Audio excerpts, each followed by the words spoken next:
Hello guys. So pag-aaralan natin ngayon yung intermediate level ng Excel, no? So meron ako ditong pass or fail, no?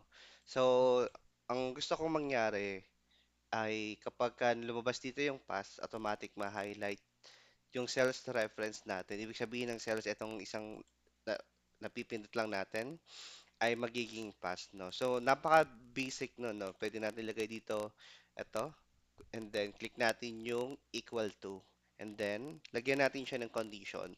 Yung condition ko, pag naglagay ako dito ng pass, automatic, ma-highlight siya ng ikaw ang bahala kung anong color na gusto mo. So, ito sa akin, pass na green. Ayan. So, whenever I type pass, no, automatic siyang na-highlight na green. Pwede ka rin maglagay ng panibagong condition which is yung equal to and then fail. Ayan. So you can make a multiple condition, no? So dito fail. Ayan. So ayan po yung pinaka basic ni conditional formatting. So pag-aralan natin yung advanced ni conditional formatting regarding po dito sa part na ito. So delete ko muna yung ginawa kong condition. So ang mangyayari naman, kapag nilagay ko yung pass dito, kunyari pass, ayan, gusto ko yung buong row yung ma-highlight. Yung kanina kasi cells lang yung na-highlight. So ngayon gusto ko naman buong row. So ang gagawin mo, i-highlight mo muna to lahat and then conditional formatting. And then i-type, punta ka sa new rule and then use a formula, itong part na ito. Use a formula to determine which cells to format, and then ilagay mo itong formula na ito, no? So, yung formula natin is equal sign, and then yung cell reference natin, ang magiging cell reference natin dito yung taas, kung saan mo ilalagay yung pass or fail. And then effort-wise, 1, 2, ayan. Tapos, equal sign, and then double quotation, and then pass. Ayan. And then double quotation again. So, ang gusto ko naman, format, and then ikaw bahala kung anong gusto mong color ang ilagay mo. So, more color, and then ikaw bahala. Ayan. Okay. Ayan. And then, okay. Ayan. So, ito yung condition na nilagay ko. No? Ngayon, pagka kinilig ko yung okay, ayan. So, ayun. Pass. So, nakita nyo, buong row yung na-highlight. And pwede pa rin tayo gumawa ng same condition. Condition, ito. I, uh, Pwede kang gumawa ng new rule and then use a formula and then same pa din. Equal sign and then cell reference yung sa taas. And then effort-wise, 1, 2. Format and then gabi natin tong red. And then okay natin. And then, ayan. Equal sign, double quotation, and then this one is fill. Ayan. Okay. Ayan. So, ito yung formula na nilagay natin, no? So, meron ako ditong pass at meron din ako ditong fill. Ayan. Okay. Ayan. So, kapag nag-type ako dito ng fill, ayan. So, magiging pula. Ayan. Ayan. So, depende pa sa yan. Pwede nyo pa yan i-edit, no? Pwede. So, paano natin gagawin yun? Conditional formatting. Tapos, ito, edit natin yung ano, edit natin. So, ang gusto ko naman kapag nag-fill siya, let's say, uh, magiging white yung background niya, tapos yung font niya, let's say, magiging regular pa din, magiging strike through. Ayan. Tapos, yung color niya is black. Ayan. So, ayan. Pwede yan. And then, okay mo lang. And then, dito, edit rule ko. Ayan, pwede nyo laruin yan. Tapos, let's say, border or fill. Um, ito, let's say ito. At pwede nyo laruin. Okay, and then applies.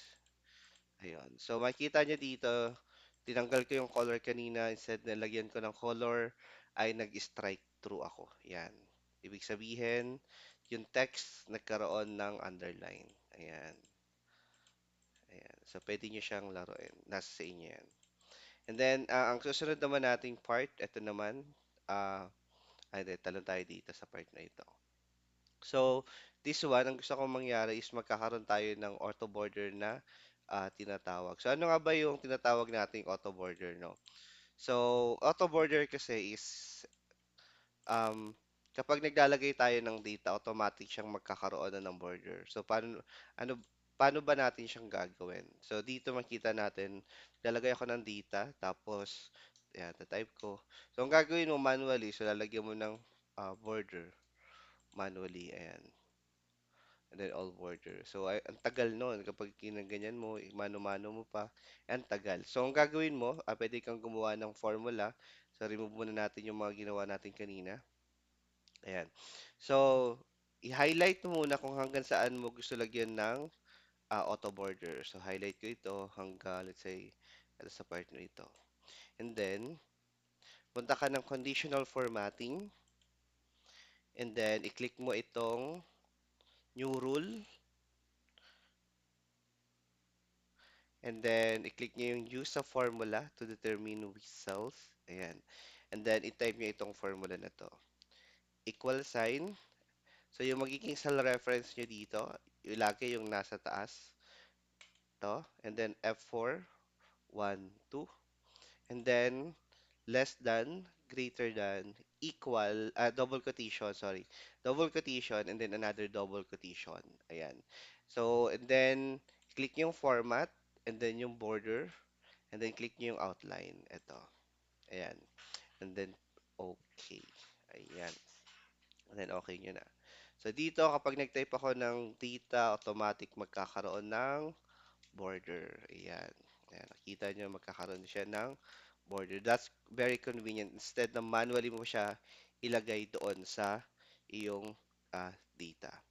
And then, dito naman, punta tayo sa panibagong data. Ito. Let's say, gusto ko makita yung mga um, merong text na kunyari employee ID or ID, basta pag may nakitang ganun gusto ko automatic siyang ma-highlight. So paano ba natin siya gawin? Pwede natin siya ma-highlight kung gusto mo pang malahat-lahatan ng row, pwede mo siyang i-highlight lahat or pwede mo siyang i-highlight dito. Ayan. So, gusto ko muna try yung pang lahat ito, no? So dito, ang gagawin nating condition ay medyo mahirap kang very light. Punta ka ng new rule and then use a formula to determine which cells to format. And then equal sign, ang magiging cell reference pa rin natin yung nasa taas. And then, ayan. Ah, sorry. Left muna. Left. And then yung cell reference natin itong nasa taas. And then F4 twice. 1, 2. And then, uh, colon yan. And then, ang hinahanap ko dito, tatlo, STU. Yan, kunyari STU, or in short, student. Yan. So, hanapin ko yung tatlong character doon. So, tatlo, lalagay ko tatlo dito. And then, close parenthesis. And then, equal sign, double quotation. Pag nag-match yung STU, ayan, ayan. Kahit naman lower or capital yan, it doesn't matter. Ayan. So, STU and then double quotation. And then format, ayan. So, ano bang gusto mo mangyari kapag nag-match siya? It's either, pwede mo siyang ma-highlight, ganyan. Pwede siyang ma-highlight or ikaw bahala, pwede mag-strike through tapos bold italic. Ayan. So, ikaw bahala kung anong gusto mo. Or pwede mo siyang maglagay ng underline. Ayan. And then, okay. So, ito yung nilagay kong condition. So, ayan. So, okay natin. Ayun.